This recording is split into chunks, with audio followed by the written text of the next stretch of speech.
Quelles opportunités offre le digital aux grandes marques de luxe? Nous allons donc en parler avec Célia Dutoit, responsable web de Mauboussin, et Éric Brionne. Éric Brionne, donc vous êtes directeur du planning stratégique de Publicis C'est Nous et vous avez coécrit donc ce livre Luxe et digital, stratégie pour une digitalisation singulière du luxe. Et alors ce qu'il faut retenir, si j'ai bien compris, c'est le mot singulière dans la... Complètement. C'est-à-dire que la première mission de ce livre, c'est de combattre quelque chose qui est très prégnant et assez unique. C'est un complexe digital propre au luxe. Le luxe complexe par rapport au digital. Pourquoi il y a une presse terrible, un article sur 4 casse le luxe en disant le luxe c'est pas possible. C'est vrai que c'est quelque chose qu'on voit souvent, le luxe est en retard sur le digital ou le luxe n'a pas envie d'aller sur le digital. Complètement, et c'est pas naturel. Il y a un petit article que j'aimais beaucoup sur le site américain Quartz, quand Ian Rogers, donc tête d'Apple, a été recruté par LVMH comme Digital Chief Officer. Le titre est « Ça y est, le luxe prend enfin le digital au sérieux ». Donc il faut prendre quelqu'un du digital pour faire du digital. Vous voyez, enfin c'est vraiment ce complexe-là qui est très présent. Mais en fait, quand on creuse derrière ce complexe, il n'est pas non plus innocent. Aujourd'hui, clairement, on sent qu'il y a une pression des acteurs pure players d'e-commerce vers Bruxelles pour faire sauter la distribution sélective. Donc, c'est-à-dire que demain, que tout le monde puisse pouvoir vendre des produits de luxe comme il le veut. Et ça, bien sûr, le luxe est contre, car l'expérience de luxe est radicalement singulière. Donc, c'est un sujet éminemment stratégique. Et la singularité, c'est le premier point de compréhension. Ne pas copier les autres. Il y a aussi un mot-clé qui revient souvent. Le luxe va se faire ubériser. Ça, j'y crois pas une seconde. Mais ceux qui disent que le luxe va se faire ubériser aussi ont envie de faire du copier-coller et d'appliquer un digital tel quel pour le luxe. Finalement, si ça marche pour d'autres secteurs, la bière et autres, ça peut marcher sur le luxe. Et ça, on s'y oppose, le collectif et moi. Donc si je comprends bien, le luxe n'est pas en retard en fait sur le digital, c'est une rumeur qui court pour servir dans les intérêts d'autres... C'est une espèce de pensée unique. Il y a un chiffre que j'ai trouvé hyper intéressant. Les majors américaines, par exemple. On va dire, est-ce que les majors américaines sont en retard dans le digital? On ne pense pas. Mais pourtant, les majors américaines ont perdu en capitalisation l'année dernière 50 milliards de dollars à Wall Street du fait de la digitalisation, du retard en digitalisation. Alors que le luxe n'a pas perdu 50 milliards en termes de digitalisation. Célia, comment est-ce qu'on voit les choses de chez Mauboussin? Est-ce qu'on a l'impression que le luxe est en retard sur le digital ou au contraire que ça fait partie intégrante de la stratégie? On n'a pas l'impression effectivement que le luxe est en retard sur le digital. Ce qu'il faut comprendre, c'est que le luxe, il y a eu, je pense, pendant un certain temps, les marques de luxe ont mis du temps à se mettre au digital. Et pourquoi? Parce que on considère le luxe comme une expérience d'exception, d'exclusivité. On vient faire rêver le client, on vient lui apporter vraiment un moment privilégié.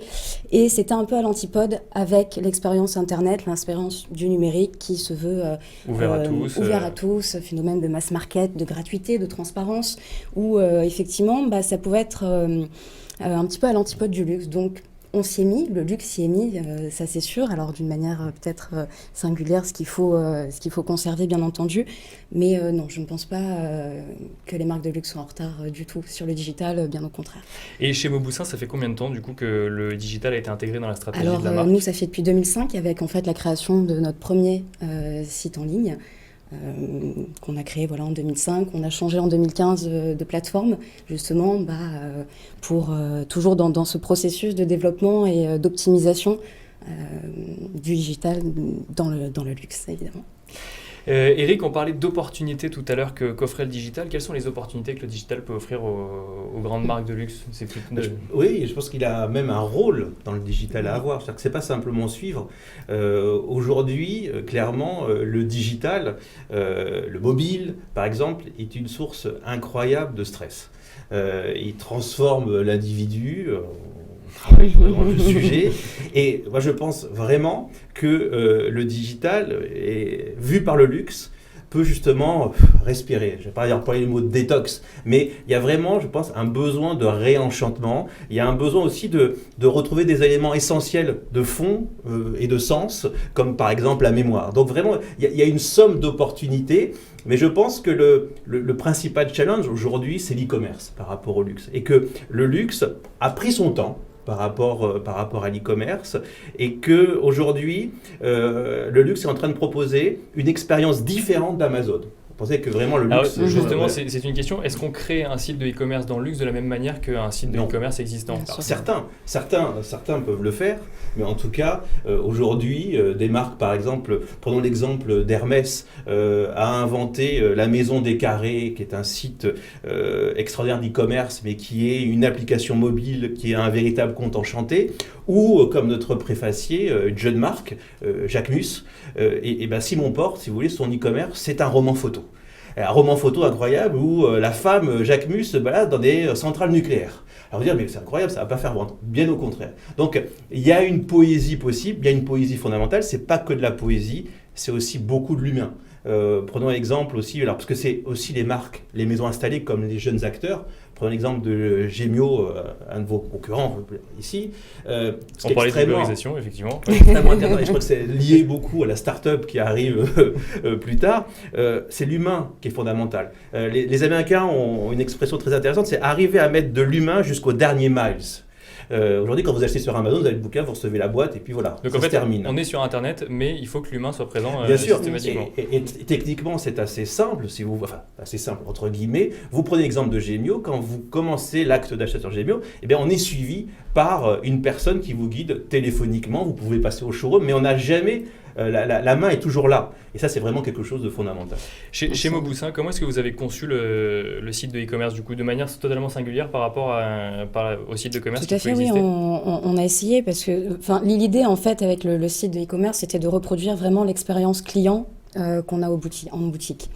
Il ne faut pas oublier vraiment que, comme je disais tout à l'heure, qu'on on est là pour donner une expérience client fabuleuse. On veut que le client vienne rêver avec nous, on veut l'embarquer dans cet univers complètement de luxe, complètement magique. Et effectivement, dans la conception du site en ligne, c'est là où effectivement on ne peut pas tomber dans un Amazon pour le luxe parce que on est là vraiment pour lui donner du plaisir quelque part. Exactement, et retranscrire vraiment cet univers à part. Donc ça va passer par un design bien spécifique. On ne peut pas se permettre, nous on a fait du fond noir effectivement, comme vous disiez tout à l'heure, pour vraiment reproduire tout l'univers du luxe. Et c'est très important. Il ne faut pas tuer le désir. Exactement, Faut pas tuer exactement. le désir. Et si tout est possible, tout est accessible en un clic, s'il n'y a plus de sacrifice, s'il n'y a pas d'effort, il n'y a plus de désir. Et aujourd'hui, c'est vrai que cette société du digital peut rendre fou dans le sens où, en effet, perte de repères, perte de désir, tout est possible. Il y a une abondance réelle.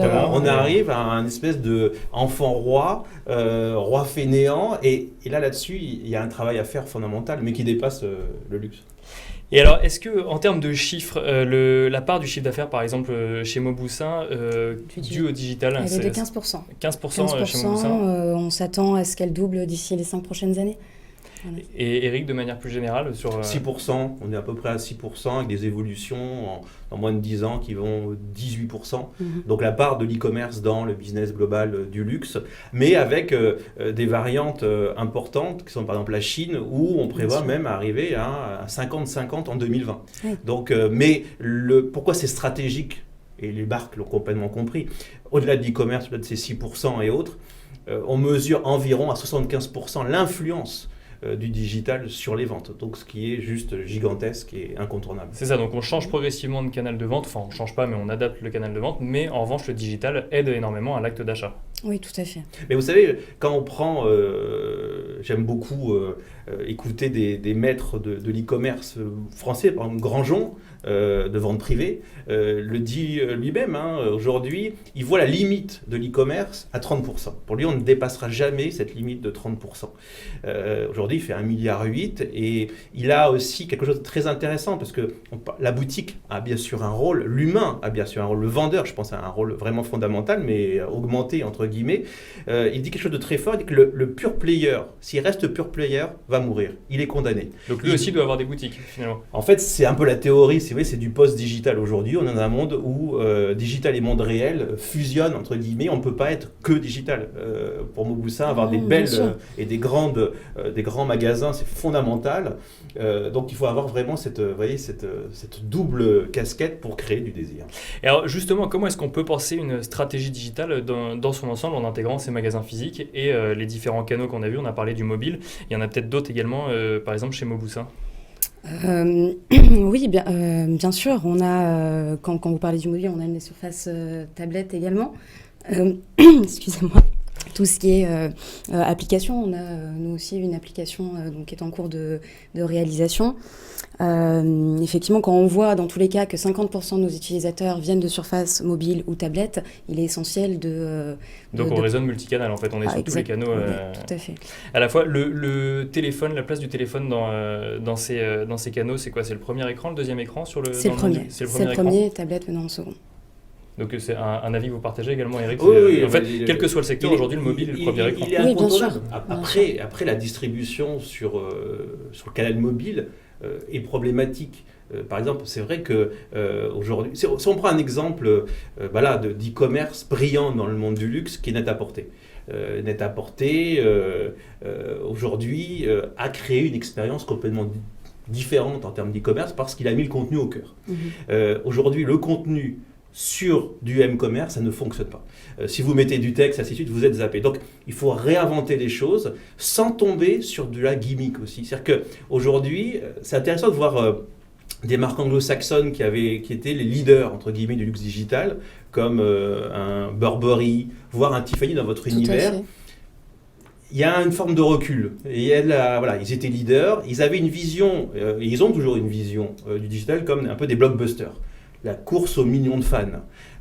Et du coup, on les critique, il y a un début de critique, de remise en cause de ce luxe trop ouvert, si vous voulez, vers quelque chose qui est trop gadget, très gimmick. Or justement, le luxe, sa singularité, c'est le mot-clé, c'est toujours arriver à créer un pas de côté, à apporter une forme de téléportation où qu'on soit, quel que soit le support. Donc c'est ça la bonne stratégie, c'est-à-dire que même sur le digital, ne pas être présent forcément partout, mais... La rareté, enfin, il faut redécouvrir la rareté.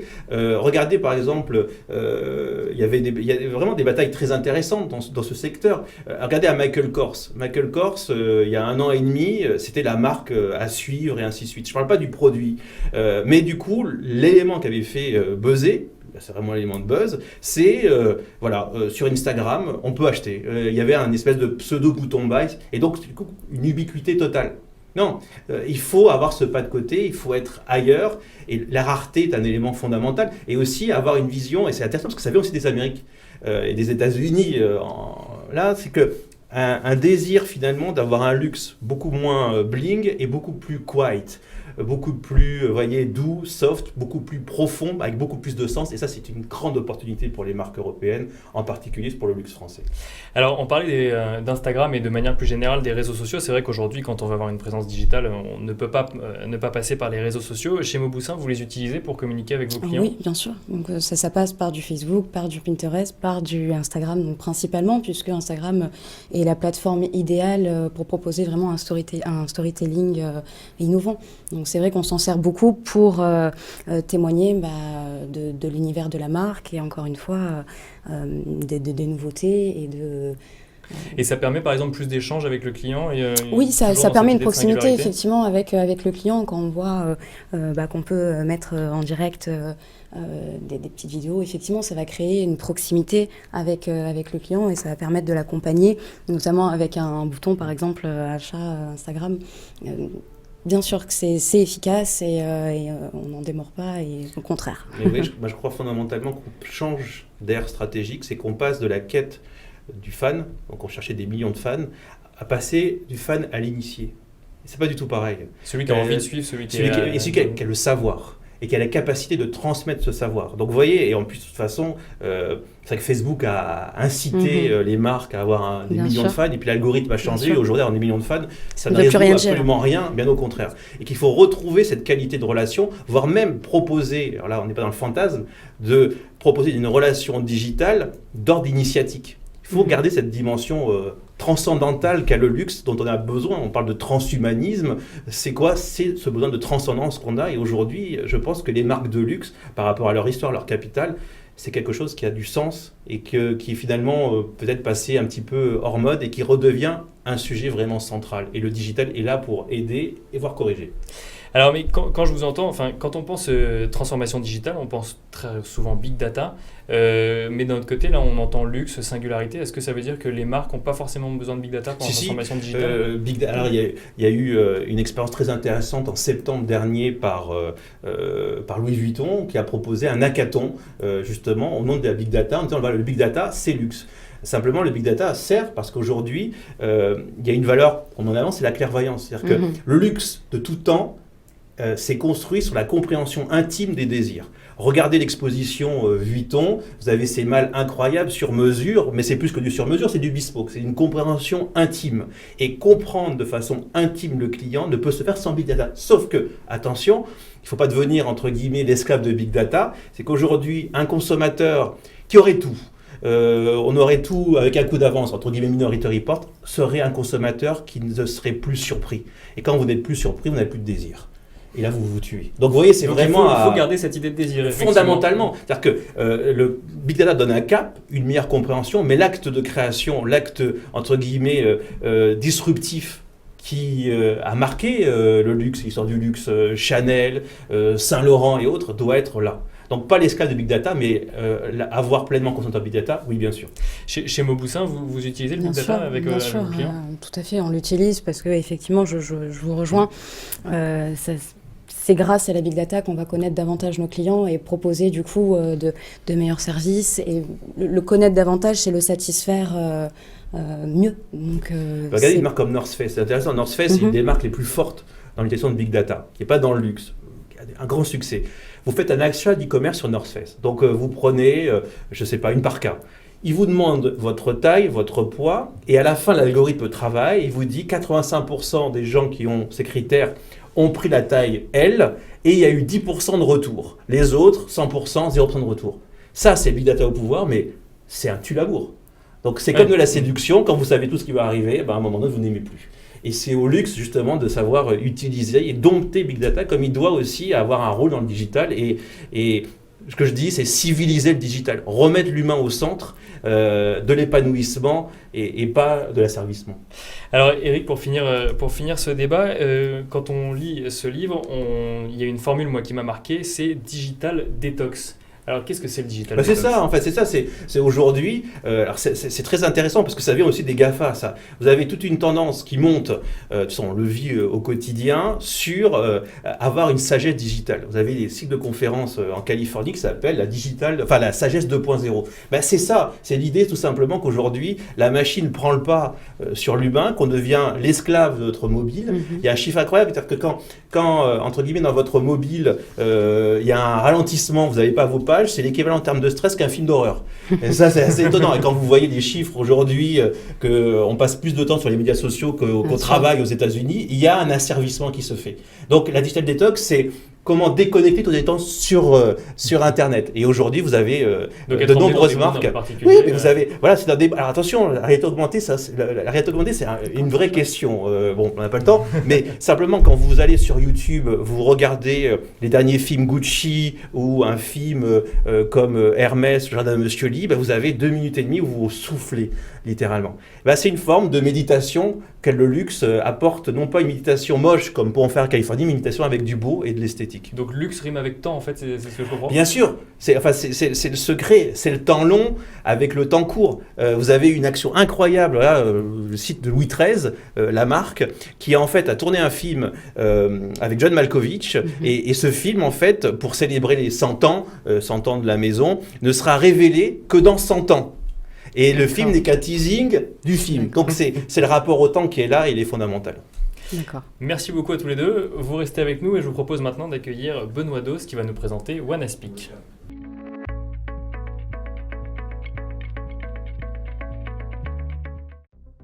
Demain appartient aux plus rapides. Pour vous aider à aller toujours plus vite, nous avons créé une nouvelle entreprise totalement dédiée à l'avenir de votre secteur. Où les hommes, la technologie et les idées font avancer le monde ensemble. Accélérer l'innovation, accélérer le changement, accélérer l'avenir. Hewlett Packard Enterprise.